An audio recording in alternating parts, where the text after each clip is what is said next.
Olá pessoal, tudo bem? Aqui quem fala é o professor Balto Fernandes e vamos hoje para mais uma videoaula da disciplina Mecânica Básica 1. Vamos para a aula 3 e vamos iniciar o estudo do capítulo 2, que trata dos conceitos básicos de cinemática escalar. Vamos iniciar aqui nessa parte 1, que vai contemplar os seguintes tópicos. Vamos lá. Vamos apresentar conceitos básicos de cinemática escalar, ponto material e corpo extenso, trajetória, movimento e repouso. Vamos falar também sobre velocidade escalar média, velocidade escalar instantânea e velocidade constante. E também vamos falar sobre aceleração escalar média, aceleração escalar instantânea e aceleração constante. Então vamos iniciar a nossa videoaula 3. Vamos lá. Bem, pessoal, a cinemática é a parte da mecânica que trata do estudo dos movimentos. Só que esse estudo não se preocupa com as causas que lhe deram origem. Vamos estudar mais na frente a dinâmica, e na dinâmica vamos nos preocupar com as causas que deram origem ao movimento, certo? Bem, a descrição dos movimentos ela vai ser feita através de funções matemáticas, esquemas e de uma análise gráfica também, ok? Vamos utilizar na descrição de movimentos unidimensionais, certo? O MRU, o MRUV, lançamento vertical no vácuo, tá bom? Então vamos usar a cinemática escalar para descrever os movimentos que ocorrem em uma dimensão, em uma direção. Bem, vamos começar aqui a discutir sobre ponto material e corpo extenso, certo? Bem, dependendo do estudo, vamos considerar um ponto material ou um corpo extenso, certo? O que vem a ser um ponto material? Um ponto material é um corpo cujas dimensões podem ser desprezadas em relação às distâncias envolvidas. Já um corpo extenso é um corpo cujas dimensões são comparáveis às escalas envolvidas. Podemos citar como exemplo, quando vocês estão em um aeroporto próximo de um avião, naquele momento o avião ele é considerado um corpo extenso. Por quê? Porque as dimensões dele são muito maiores do que a distância entre você e o avião. Mas quando vocês visualizam um avião voando no céu, ele, naquele momento, é considerado um ponto material. Por quê? Porque as dimensões do avião são muito menores comparados à distância que você está dele. Então percebam que o avião não mudou de tamanho. Apenas a distância que você está dele que vai possibilitar que ora ele seja compreendido como um ponto material e ora que ele seja compreendido como um corpo extenso, ok? Bem, vamos falar um pouco de trajetória, certo? Pessoal, a trajetória é uma linha imaginária que une as posições ocupadas por um corpo em movimento. Vamos usar aqui como exemplo a trajetória retilínea. Okay? Quando você abandona aqui essa bola e une as posições que ela vai ocupar no decorrer do tempo, então nesse momento eu estou observando a trajetória retilínea. Mas imagine um atleta dando uma volta em uma pista de atletismo. Então, se você ligar todos os pontos, as posições nesse momento, eu vou ter uma trajetória circular. Ok? Bem, a Terra, durante o seu movimento em torno do Sol, descreve uma trajetória elíptica. Quando uma pessoa lança uma bola por exemplo, essa figura aqui está mostrando isso, com um certo ângulo em relação ao plano horizontal, essa trajetória ela está realizando a trajetória parabólica. Tá? Então, é muito importante relacionar, né, a trajetória com o referencial. Então, dependendo do referencial, essa figura aqui que tem nesse slide é uma figura que trata de uma situação bem clássica da mecânica, que é um avião em movimento com uma certa velocidade e, em determinado momento, esse avião abandona uma caixa. Então, para o observador que está fora do avião e para o observador que está dentro do avião, as trajetórias não são as mesmas. Vamos analisar essa situação. Vamos lá. Então, para analisar a situação, eu trouxe aqui uma outra figura que na verdade, é um vagão em movimento. E nós temos um referencial dentro do avião e um referencial fora. O referencial dentro é o referencial T e o referencial fora é o referencial que eu chamei aqui na figura de S. Tá? Então, vamos lá. Observem comigo. No momento que o objeto cai do teto do avião, para o referencial interno, veja que o objeto está realizando uma trajetória retilínea. Mas para o referencial que está fora do vagão, esse objeto ele está caindo ao mesmo tempo que ele está indo para frente. Então aqui eu vou ter um movimento composto por dois, um na vertical e o outro na horizontal. Então, para o referencial que está fora, a trajetória vai ser uma trajetória parabólica, tá? Então, a forma da trajetória vai depender do referencial que está analisando o evento, ok? Vamos ver aqui outro exemplo. Aqui eu tenho um disco que está em movimento retilíneo, só que ele também está girando. Ele tanto se move na direção X, como ele está rotacionando. Então aqui, observem que o centro descreve uma trajetória retilínea, que é essa linha aqui,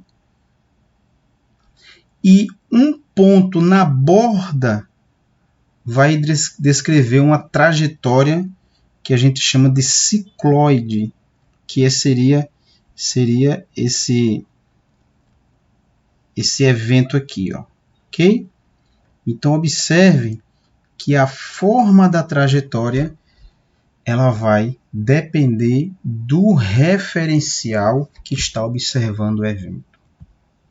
Então, no caso, a trajetória é um conceito relativo, ou seja, depende do referencial adotado e do observador. Okay? Na verdade, tanto o conceito de trajetória que eu acabei de apresentar para vocês e o conceito de ponto material e corpo extenso vai depender do referencial também, né?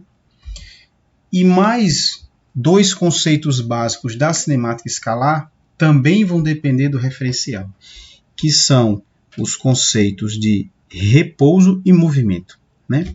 Então, eu trouxe aqui essa outra figura. Então, aqui eu tenho um passageiro sentado dentro do ônibus e um passageiro na parada. Vamos chamar aqui de referencial S e referencial P, né? Então, para o referencial S, e aqui eu tenho o motorista, que eu vou chamar de M. Então, para o referencial S, o ônibus, o motorista e tudo que estiver dentro dele encontra-se em repouso, pois a distância entre eles não se altera com o passar do tempo. Já para o referencial P, que está na parada, que observa o ônibus se aproximando, ou seja, a distância entre eles muda com o passar do tempo, para o referencial fixo no solo, tá? Na verdade, esse trecho aqui esse trecho aqui faz menção ao referencial fixo no ônibus.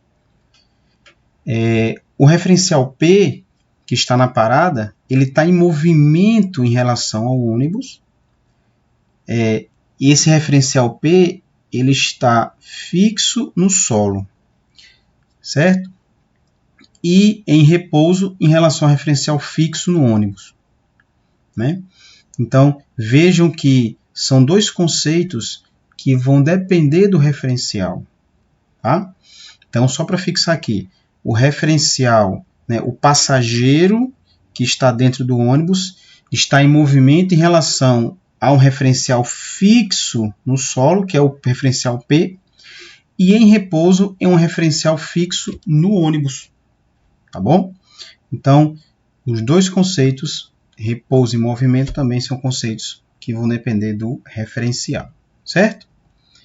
Bem, é possível um corpo estar em repouso e em movimento ao mesmo tempo. Sim, é possível. Vejam que nesse caso aqui, ó, o motorista ele vai estar em repouso para o passageiro que está dentro do ônibus e ao mesmo tempo ele vai estar em movimento para o referencial fixo na parada. Então, o motorista ele está ao mesmo tempo em repouso para o referencial que está dentro e em movimento para o referencial que está fora. Então, é possível um corpo estar em repouso e em movimento ao mesmo tempo. O detalhe é que isso só vai acontecer para referenciais diferentes. No caso aqui, o referencial que está dentro e o referencial que está fora do ônibus. Bem, chegamos aqui agora em mais um conceito muito importante da cinemática escalar, que é o conceito de velocidade escalar média. Bem, qualquer movimento você vai associar a uma grandeza chamada velocidade escalar média. Essa grandeza ela mede o quê? Ela vai medir, pessoal, a variação do espaço no decorrer do tempo, tá? Então, matematicamente, a gente escreve, né, essa grandeza, a gente pode escrever essa grandeza da seguinte forma. A velocidade escalar média é uma razão entre a variação do espaço no decorrer do tempo. Lembrando que variação é uma diferença entre a posição final e a posição inicial do móvel, como por exemplo essa figura está mostrando aqui, ó. Então eu tenho aqui o móvel numa posição P1, no instante T1, em relação à origem, e o móvel numa posição P2, no instante T2, também em relação à origem. Então, para a posição 1, eu vou ter, né, ó, um espaço descrito, um S1, e para a posição 2, um espaço 2. E justamente o ΔS é a diferença entre a posição final, no caso S2, e a posição inicial, no caso S1. Tá? Bem, uma coisa importante. Na expressão que nós vimos ainda agora, que é essa aqui, ó, ΔS sobre ΔT, o ΔT é sempre positivo. Né? Não existe tempo negativo. O tempo ele não anda, o tempo é uma grandeza sempre positiva. Você não vai ter um tempo negativo. Agora, o ΔS ele pode ser positivo. Quando que ele vai ser positivo? Quando a posição final for maior que a inicial. Como a variação é uma diferença entre o fim e o início, matematicamente, se a posição final for maior que a inicial, eu vou ter uma variação positiva. E o ΔS, ele também pode ser negativo. Quando que ele vai ser negativo? Quando a posição final for menor que a inicial. Tá? E, eventualmente, o ΔS pode ser nulo. Quando que ele vai ser nulo? Quando o objeto, o móvel, ele retorna à posição de origem, ou seja, quando o espaço final for igual ao espaço inicial. Detalhe importante que o sinal do ΔS determina o sinal da velocidade escalar média. Tá? Então, nós podemos associar o sinal da velocidade ao sinal do ΔS, tá bom? Já que o ΔT sempre vai ser positivo. Uma coisa importante é que a unidade de medida no sistema internacional é o metro por segundo, tá? Mas nós podemos converter para outra unidade usual, que é o quilômetro por hora. Como é que se converte isso? Multiplicando pelo fator 3,6. Eventualmente, eu também posso transformar de quilômetro por hora para metro por segundo. Basta você dividir pelo mesmo fator, 3,6. Mas no SI, a unidade para a velocidade vai ser o metro por segundo, ok? Bem, associando ao sinal da velocidade, como consequência do sinal do deslocamento, nós podemos classificar os movimentos em progressivo. O que é um movimento progressivo? Olhe nesse esquema que eu estou postando aqui agora. Eu coloquei aqui um referencial para a direita e algumas posições em metro. O nosso carro ele encontra-se na posição S1, 1 metro, e se move para a posição S2, 2 metros. Se nós fizermos aqui o ΔS, aqui ó, o ΔS vai ser a posição final, 4 menos 1. Então aqui o nosso ΔS vai ser mais. Eu vou colocar o mais só por questão técnica, tá? Mas o mais ele é implícito aqui. Então o deslocamento é positivo. Por quê? Porque o móvel está a favor do sentido que foi escolhido. Então, se o ΔS é positivo, o sinal da velocidade também será positivo. Nesse caso, dizemos que o movimento vai ser progressivo. Tá bom? Se fosse o contrário, se o móvel estivesse contrário ao sentido que nós escolhemos aqui, ó, veja que agora o sentido ainda é para a direita, só que o objeto está saindo da posição 1, 4, para a posição 2, 1. Fazendo o cálculo do deslocamento, agora o deslocamento final ele vai ser... Deixa eu só apagar isso aqui para ficar mais direto aqui. Ó. Então, ele sai da posição 1 para a posição 2. Então, aqui a posição final vai ser 1.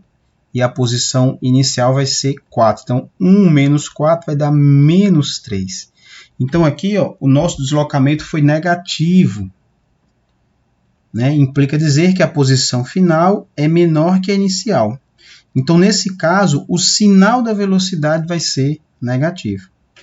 Isso caracteriza o movimento retrógrado. Então, quando que o movimento vai ser progressivo? Quando o móvel estiver a favor do sentido adotado.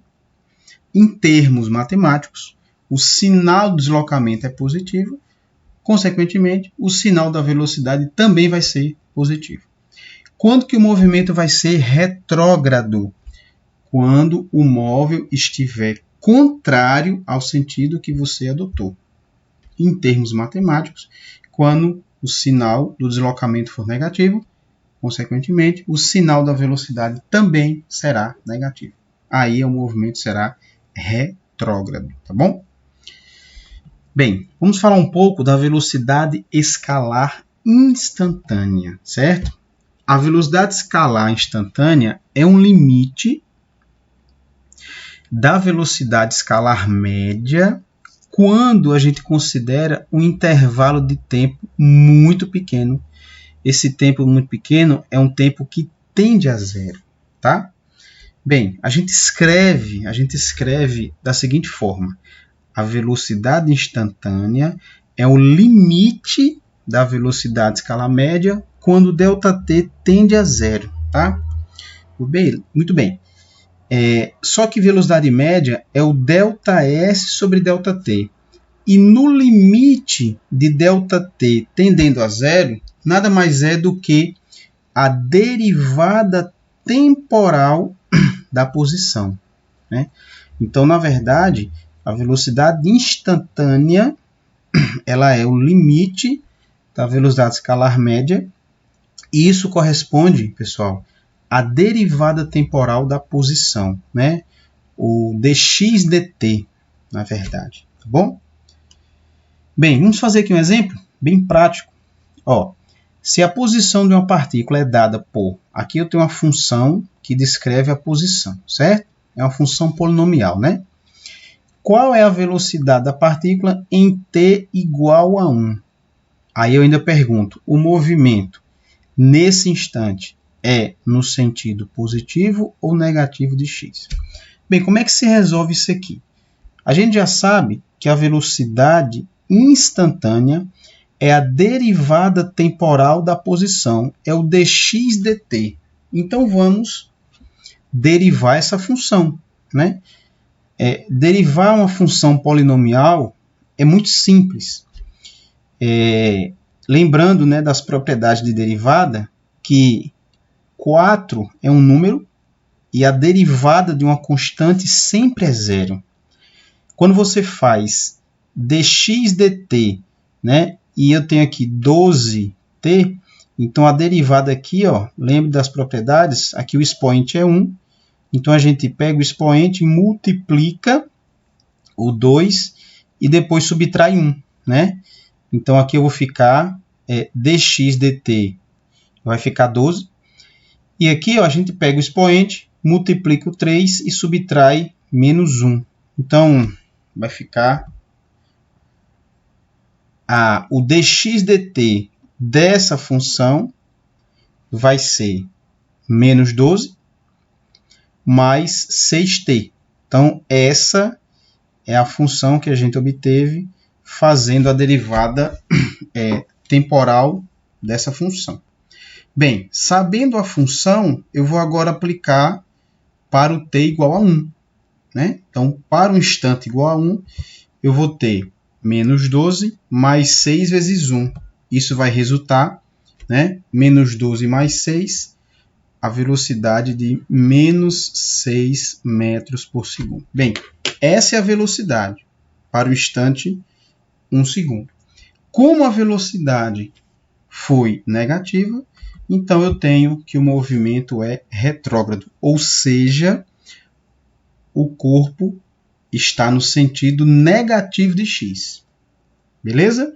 Vejam que quando você usa as propriedades de derivação polinomial, fica muito simples de você encontrar uma função. Encontrou a função, joga o tempo que ele pede, aí você vai encontrar a velocidade naquele instante, ou seja, a velocidade escalar instantânea. Ok? Vamos lá. Vamos agora falar um pouquinho sobre velocidade constante.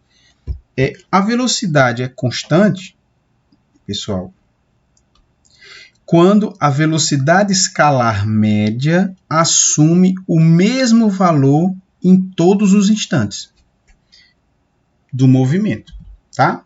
Então aqui, ó, nós temos que o espaço percorrido e o intervalo de tempo, ó, o objeto percorre distâncias iguais em intervalos de tempos iguais. Isso vai resultar, tá, na velocidade constante. Alguns exemplos que a gente pode citar, tá, como velocidade constante é a velocidade do som no ar, que é mais ou menos 340 metros por segundo. E um valor que a gente usa muito também é a velocidade da luz no vácuo, que é aproximadamente 300 mil quilômetros por segundo. Bem, essa videoaula 3, ela trata dos conceitos básicos, tá? A nossa próxima videoaula, ela vai utilizar desses conceitos básicos para aplicar nos movimentos unidimensionais, ok? Bem, para fechar aqui a nossa videoaula, vamos falar um pouco sobre aceleração.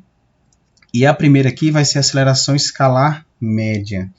A aceleração escalar média é uma grandeza que indica quanto varia a velocidade escalar em um dado intervalo de tempo, certo? Então, nós podemos encontrar a aceleração escalar média fazendo a razão entre a variação da velocidade num certo intervalo de tempo. Da mesma forma, o ΔV é a velocidade final menos a inicial. tá bom? No SI, a unidade de medida para a aceleração é o metro por segundo ao quadrado. Vamos só verificar isso aqui, ó. Vejam só. Só um minuto aqui. Bem, então se eu fizer aqui, ó, aceleração, metro por segundo, opa. Vamos fazer aqui só para vocês perceberem como é que se chega nessa unidade aqui, tá? Então ó, ΔV sobre ΔT. Bem, a unidade para velocidade é o metro por segundo. E a unidade do tempo é o segundo. Então eu faço aqui, ó, mantenho a primeira fração e multiplico pelo inverso da segunda. O inverso da segunda é 1 sobre S. Então, m vezes 1 é m, s vezes s, s ao quadrado. Aqui está a unidade para a velocidade no sistema internacional. Uma outra unidade que a gente usa também é o quilômetro por hora ao quadrado, tá certo? Bem, sabendo o conceito de aceleração, também podemos classificar o movimento em movimento acelerado, que será o movimento que o módulo da velocidade aumenta no decorrer do tempo. Vamos ver essa figura aqui, ó. Aqui eu tenho um objeto que no instante 1 tem uma velocidade 10, no instante 2, 20, e no instante T3, uma velocidade 30. Veja que o móvel está a favor do sentido e a velocidade está aumentando em módulo. Então, nesse caso aqui, ó, eu vou ter um movimento acelerado. Veja só que interessante. Nesse outro exemplo aqui, ó, o móvel está contrário ao sentido. Por isso que o sinal da velocidade ele é negativo, apenas para dizer que o objeto está contrário ao sentido. Nesse caso aqui, o movimento ele vai ser retrógrado. No anterior, ele era progressivo, né? Bem, mas se você analisar aqui, ó, o módulo da velocidade está aumentando. Né, ó? O módulo da velocidade aqui vai ser 10, 20, 30. Então, aqui o movimento também é acelerado. Bem, e se o corpo estiver com o módulo da velocidade diminuindo, né? Aí, nesse caso, o movimento vai ser retardado, tá? Então, o movimento é retardado quando o módulo da velocidade diminui. Vejam nessa figura que a velocidade inicial é 30, aí passou para 20 e para 10. Nesse exemplo aqui, o nosso movimento ele é progressivo, só que ele é progressivo retardado, pois o módulo da velocidade está diminuindo. Vejam na próxima figura que eu mantive o sentido para a direita, só que o nosso objeto está se movendo para a esquerda. Então, aqui, ó, o movimento ele vai ser retrógrado, né? Ele vai ser retrógrado e retardado. Por quê? Porque o módulo da velocidade está diminuindo, tá bom? Então, resumindo, quando que o movimento ele vai ser acelerado? Quando o módulo da velocidade aumenta.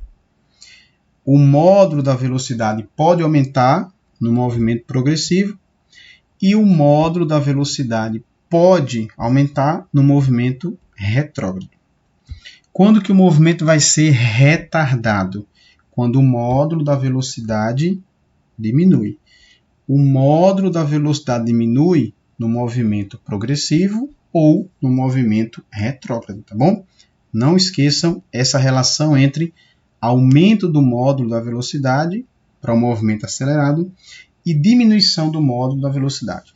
Outra coisa importante, o sinal da velocidade vai indicar o sentido do movimento. E a análise do módulo da velocidade aumentando ou diminuindo, que vai indicar se o movimento é acelerado ou se é retardado. Ok? Bem, por fim, ou está quase finalizando, aceleração escalar instantânea. Tá? Da mesma forma que a gente analisou a velocidade escalar instantânea, também vamos analisar a aceleração escalar instantânea, que é um limite, pessoal, da aceleração escalar média quando consideramos um intervalo de tempo muito pequeno, tendendo a zero, tá bom? Então, escrevemos assim, ó, a aceleração instantânea é o limite da aceleração escalar média quando ΔT tende a zero, né? A aceleração escalar média é ΔV sobre ΔT. No limite de ΔT tendendo a zero, eu tenho a derivada temporal da velocidade, que é o dv dt, certo? Também podemos escrever a aceleração escalar instantânea como a derivada segunda da posição. Como assim? Dv dt, tá? Só que v é dx dt. Então, se eu jogar no lugar do v dx dt, vamos ter a derivada segunda da posição, que é uma maneira também de você encontrar a aceleração escalar instantânea. Ok? Bem, por fim agora, a aceleração vai ser constante quando a aceleração escalar média assume o mesmo valor em todos os instantes. Podemos citar como exemplo, né, matematicamente, é quando a variação da velocidade é igual em todos os instantes. Tá? Então, um valor que a gente usa muito nos problemas de mecânica é a aceleração gravitacional, tá? Que a gente usa, né, nos exemplos 9,8 metros por segundo ao quadrado, e a gente pode aproximar para 10 metros por segundo ao quadrado. Isso quer dizer que para cada 1 segundo, a velocidade ela varia 10 metros por segundo. Então, isso que é um movimento com aceleração constante. É que para o mesmo intervalo de tempo eu vou ter a mesma variação da velocidade. Aí, nesse caso, né, o objeto ele pode estar em movimento acelerado ou retardado, tá bom? Mas a gente só está apresentando aqui nessa videoaula os conceitos básicos.